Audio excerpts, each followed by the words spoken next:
Talk-31, Saturday, 27th July, 1895.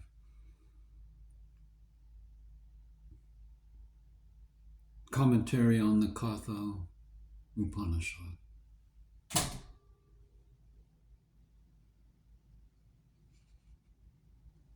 Learn not the truth of the self save from one who has realized it. In all others it is mere talk. Realization is beyond virtue and vice, beyond future and past, beyond all the pairs of opposites. The stainless one sees the self, and an eternal calm comes in the soul. Talking, arguing, and reading books, the highest flights of the intellect, even the Vedas themselves, all these cannot give knowledge of the self. In us are two, the God soul and the man soul. The sages know that the latter is but the shadow, and the former is the only real sun. Unless we join the mind with the senses, we get no report from eyes, nose, or ears. The external organs are used by the power of the mind. Do not let the senses go outside, and then you can get rid of the body and the external world. This very X, which we see here as an external world, the departed see as heaven or hell according to their own mental states. Here and hereafter are two dreams, the latter modeled on the former. Get rid of both. All is omnipresent.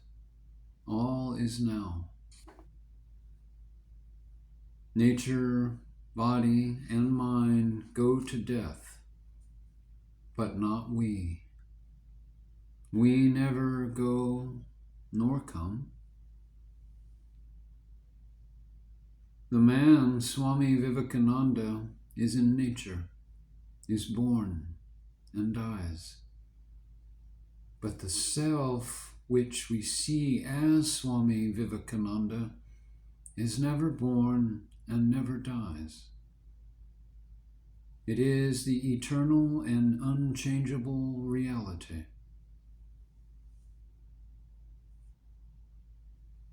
The power of the mind is the same whether we divide it into 5 senses or whether we see only one. A blind man says, "Everything has a distinct echo, so I clap my hands and I get that echo, and then I can tell everything that is around me." So in a fog, the blind man can safely lead the seeing man. Fog or darkness makes no difference to him. Control the mind, cut off the senses, then you are a yogi. After that, all the rest will come. Refuse to hear, see, smell, taste. Take away the mental power from the external organs. You continually do it unconsciously as when your mind is absorbed. So you can learn to do it consciously. The mind can put the senses where it pleases. Get rid of the fundamental superstition that we are obliged to act through the body. We are not. Go into your own room and get the Upanishads out of your own self. You are the greatest book that ever was or ever will be, the infinite depository of all that is.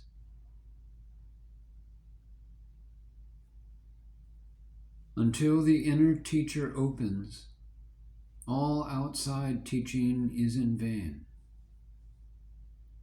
It must lead to the opening of the book of the heart to have any value. The will is the still small voice, the real ruler who says, do and do not. It has done all that binds us. The ignorant will leads to bondage. The knowing will can free us. The will can be made strong in thousands of ways. Every way is a kind of yoga, but the systemized yoga accomplishes the work more quickly.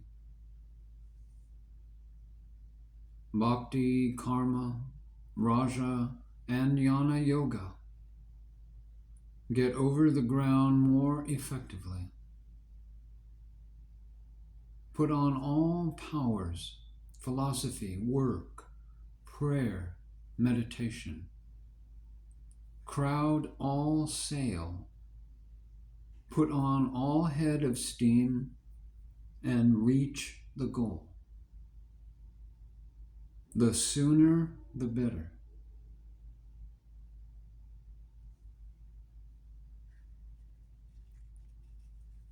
Baptism is external purification symbolizing the internal. It is of Buddhist origin. The Eucharist is a survival of a very ancient custom of savage tribes. They sometimes killed their great chiefs and ate their flesh in order to obtain in themselves the qualities that made their leaders great. They believed that in such a way the characteristics that made the chief brave and wise would become theirs and make the whole tribe brave and wise instead of only one man. Human sacrifice was also a Jewish idea, and one that clung to them despite many chastisements from Jehovah. Jesus was gentle and loving, but to fit him into Jewish beliefs, the idea of human sacrifice in the form of atonement or as a human scapegoat had to come in. This cruel idea made Christianity depart from the teachings of Jesus himself and develop a spirit of persecution and bloodshed. Say, it is my nature. Never say, it is my duty to do anything whatever. For truth alone triumphs, not untruth. Stand upon truth, and you have got God.